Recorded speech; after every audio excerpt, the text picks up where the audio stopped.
ये ईश्वर है, made by God. भगवान ने सनातन धर्म को बनाया है।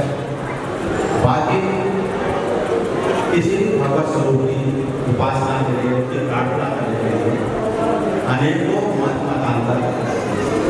दूसरी बात, जो आज ये गुरु पर्व है, हमारे यहाँ बड़े बड़े महर्षि हुए हैं। प्रत्येक काल में सप्त ऋषि होते हैं, प्रत्येक काल में एक उनके इंद्र होते हैं सुव्यवस्था के। ये हमारी ये सारी सृष्टि, ये जो हमारा मनुष्य धर्म है, जो हमारा मनुष्य समुदाय है, ये सुव्यवस्थित कैसे चले, इसके लिए ऋषियों ने परंपराएं बनाई है, जिनको हमारे यहाँ स्मृति कहते हैं। जैसे मनुस्मृति है, याज्ञवल्क्य स्मृति है, नारद स्मृति है, बहुत सारे स्मृति। वो क्या है, इस समाज की सुव्यवस्था के लिए। जब समझ में नहीं आए तो महर्षि वेदव्यास, सप्त ऋषि आए, उन्होंने उनको सरलीकृत किया। तो वो उपनिषद, पुराण और विभिन्न कथाओं के माध्यम से जनमानस तक पहुंचे। इसमें महत्वपूर्ण है वेदव्यास, महर्षि वेदव्यास, जो भगवान के 24 अवतार है, जो भगवान के 24 अवतार है। अलग अलग युगों के हिसाब से भगवान के अवतार होते हैं। उनमें से महर्षि वेदव्यास भी भगवान के अवतार है। महर्षि वेदव्यास भी, जिसको कालांतर में हम लोग गुरु पूर्णिमा के रूप में मनाते हैं। अब गुरु की महत्ता आई क्योंकि गुरु पर्व है, तो भगवान का एक विधान है, उस ईश्वर का एक विधान है कि भगवान के जब अवतार इनकार्नेशन होते हैं, जब भगवान पृथ्वी पर आते हैं, तो गीता में भगवान ने कहा है साधुनाम परित्राणाय विनाशाय च दुष्कृताम धर्म संस्थापनार्थाय संभवामि युगे युगे। तो 3 कारण तो हैं, सज्जनों की रक्षा, शाश्वत भागवत धर्म की स्थापना और दुष्टों का संहार।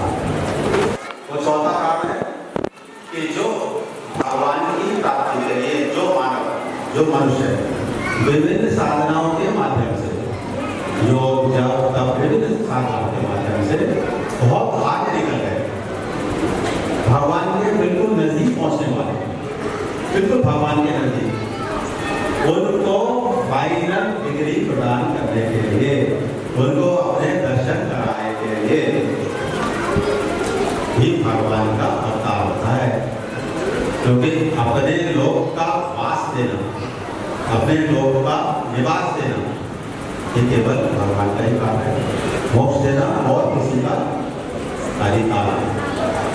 तो अवतार रूप में चौथा कारण ये भी है कि जो भगवत भक्त मेरिट में बहुत आगे चले गए, अब केवल भगवान के दर्शन होने, उनके साक्षात्कार और ब्रह्म ज्ञान हो, तो वो लोग भी उसी अवधि में जन्म लेंगे जब भगवान अवतार, उनका समय है, युग के अंत में अवतार लेंगे और नवीन युग की जब शुरुआत होगी तब भगवान उसी संधि पर अवतार। वो तो एक समय निश्चित हो गया। 4 युग है हमारे, सतयुग, त्रेता, द्वापर, कलयुग। हर युग की अपनी अपनी अवधि है, अपनी अपनी एज है। तो अंत में सबसे जब भगवान आएंगे वो तो बहुत समय हो गया। अब बीच बीच में मैं कारण सहित ये सारी चीजें बता रहा हूँ कि बीच बीच में, ताकि समझ जल्दी आ जाए कि मानव जो है 5 तत्वों से बना है, 5 तत्व, उन तत्वों से बना है। दूसरा 3 गुणों से बना है, सतोगुण, रजोगुण, तमोगुण। 5 तत्व आप लोगों को सब पता है। आप नदी के किनारे बैठ जाओ, नदी की ध्वनि सुनो, बहुत अच्छा है। फव्वारे में बैठो, तालाब में बैठो, आपको अच्छा है, क्योंकि वो तत्व हमारे अंदर है। ऐसे आप यज्ञ करते हो, हवन करते हो, वहां अग्नि प्रज्वलित है, तो आपको उस अग्नि के सामने भी अच्छा लगेगा। इसी तरह से आकाश, आप बंद घर में ज्यादा देर नहीं रह सकते, जो आज फ्लैट कल्चर आ गया है, क्योंकि जनसंख्या ज़्यादा हो गई, वो भी नेचुरल है कारण, और हमारे स्वभाव निश्चित हो। जब सतोगुण की प्रधानता होगी तो हमारे अच्छे विचार आएंगे, धर्म के लिए विचार आएंगे, समाज की अच्छाई के लिए विचार आएंगे, तो सतोगुण की प्रधानता है। फिर दूसरा है रजोगुण। रजोगुण की प्रधानता आएगी तो जिसे कहते हैं लग्जरी, हम अच्छे अच्छे वस्त्र पहनना चाहेंगे, हम अच्छे अच्छे अपनी कोठियां बनाना चाहेंगे, ये आएंगे इनका, ये तुम सब लोग अनुभव कर सकते हो, इसका स्वयं अनुभव करो। 5 तत्वों के संपर्क में आओगे, अच्छा लगेगा। आप गंगा जी जाते हो कितना अच्छा लगता है, क्योंकि वहां जल, वो हमारा अभिन्न अंग है, हमें अच्छा लगेगा। अब आ गया तमोगुण। जब तमोगुण की प्रधानता होगी तो क्या होगा?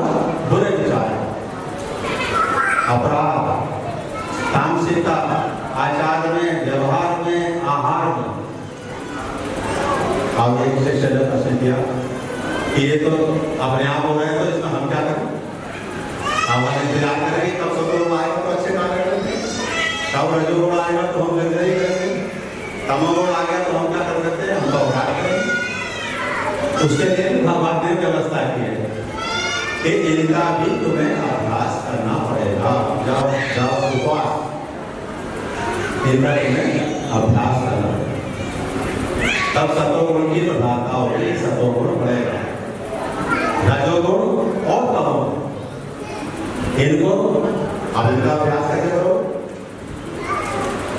ये तो नाशवान चीज है और तुम्हें भ्रमाएंगी, तो इनके अंदर क्या देखना पड़ेगा? हमें वैराग्य की स्थिति लानी पड़ेगी। ये नश्वर है, इससे हमें नुकसान होगा। संतों की वाणी पढ़ोगे, और दूसरा महत्वपूर्ण क्या है? गुरु। जब गुरु की शरण में जाओगे तो कहेगा नहीं चोरी नहीं करनी है, सात्विक रहना है, मांस मदिरा नहीं करनी है, नहीं, बिल्कुल नहीं। तो गुरु का क्या काम हो गया? बाकी दुनिया के जितने रिश्तेदार हैं, जितने मित्र हैं तुम्हारे, जो भी है, वो एक सीमा तक तुम्हें समझाएंगे, एक सीमा तक कि भैया मान जाओ, भैया ठीक हो जाओ। लेकिन गुरु क्या है? शिक्षा भी देगा और अनुशासन भी करेगा, नहीं छोड़ेगा। बाकी सब क्या कहेंगे? अरे भैया ये मानता नहीं है, छोड़ो, अब इसके जो भाग में हो रहे हो छोड़ देंगे। लेकिन गुरु को कहता नहीं, इसको सुधारना। तो ये गुरु की महत्ता हो गई, गुरु का अनुशासन। तो उसके सत्संग से हमारा तमोगुण भी कम हो जाएगा। और ये फार्मूला है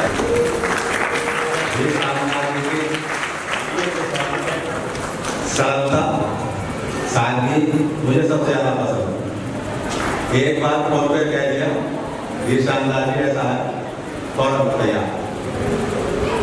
यही अच्छे संत की पहचान है। सब लोग कठिन कठिन नियमों का, लेकिन गुरु क्या कहेगा? बस कोई चिंता हो, तू केवल मेरे आज्ञा मानता रहे, मैं तेरी नैया पार कर। ऐसे होते हैं सब। दूसरे समय समय पे बहुत सारे ये शानदार जी लोग आता होगा, तो केनोपनिषद में सनातन धर्म के ऊपर चर्चा हो रही, आत्मा परमात्मा के ऊपर चर्चा हो रही है। सनत सरंदन संत मार्गोचार्य मार्गेशी है और नारायण जी के मध्य चर्चा हुई। मैं भगवत भक्ति के ऊपर ले जा रहा हूँ। तो नारायण जी कह रहे हैं मुझे लगभग सब शास्त्रों का ज्ञान, सारे मैंने वेद पढ़े हैं, सारे पुराण उपनिषद सब ज्ञान, लेकिन अभी मेरे मन में जो खुशी होनी चाहिए, जो संतुष्टि होनी चाहिए, वो नहीं। केवल शास्त्रज्ञ होने का अभिमान रहा। तब शरद कुमार ने बताया कि इसके कारण केवल एक ही है कि जब तक आप भगवान के गुण लीला नहीं लाएंगे, भगवान का महत्व जानेंगे, भगवान का नाम जप नहीं करेंगे, तब तक संतुष्टि शांति नहीं मिलेगी। इसलिए अब इसका प्रमाण क्या है कि जितने भी हमारे समाज संत महात्मा हो, काफी कुछ उसमें अनपढ़ भी हो, कोई बहुत बड़े आचार्य शास्त्री नहीं हुए भगवान के पर, उसमें भी सदगुरु बहुत अच्छा दुर्लभ। श्रीमद् भगवत गीता शुरू ही तब हुई, अगर आप लोगों ने पढ़ी होगी, जाना होगा, जब अर्जुन ने कह दिया कि मैं आपका शिष्य हूँ, शिष्य से हम सारी माम त्वाम प्रपन्नम, शिष्य शब्द बोला भगवत गीता, वहां फिर वो गीता का ज्ञान। उससे पहले अर्जुन क्या थे उनके सखा संबंधी। तो आज नारायण जी का एक छोटा सा प्रसंग है। तो देवर्षि नारद मानस पुत्र, हर जगह उनकी गति है, किसी भी लोक में कहीं भी वो चले जाए, ये गुरु की महत्ता। तो जब जब वैकुंठ जाते हैं, नारायण के पास नारद जी जाते हैं, बातचीत होती है, वार्तालाप होता है। नारद जी की और भी बहुत सारी विशेषताएं हैं जो हर एक के अंदर होनी चाहिए, हर एक संत में होती है। आप पहचान कर सकते हो कि किसी के भी दुख को देख के द्रवित हो जाता, ये संत की पहचान। उसे लगेगा ये शायद मेरा ही दुख है। एक बार नारद जी ने पीछे मुड़ के देख लिया, अब दूसरे दिन आगे नारद जी तो निसंकोच, गुरु शिष्य भगवान और भक्त, अगर संकोच है तो कुछ नहीं मिलेगा, अगर जरा सी भी जिज्ञासा है तो कुछ नहीं, तभी तो विद्या मिलेगी। अगर गुरु शिष्य के बीच में संकोच है, भगवान भक्त के बीच में नहीं है। नारद जी ने पूछ लिया, हे बाबा क्या मैं इतना पवित्र हूँ कि मेरे जाते आते हैं भलाई भलाई करते हैं? भगवान हंसे कि भाई ऐसा मत पूछो, ना ही पूछो तो अच्छा।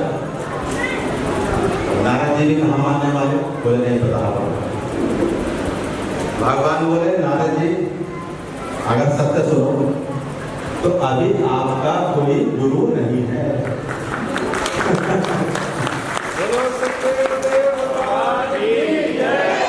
है नारद जी आपका कोई गुरु नहीं है, तो इससे आप थोड़ा सा। और जो सिख संप्रदाय की गुरुवाणी है उसमें एक जगह ये भी आता है कि अगर किसी के घर में गुरु का प्रवेश नहीं हुआ है, गुरु कभी नहीं गए, तो वो घर शमशान के समान है, अगर गुरु के चरण नहीं। सिख संप्रदाय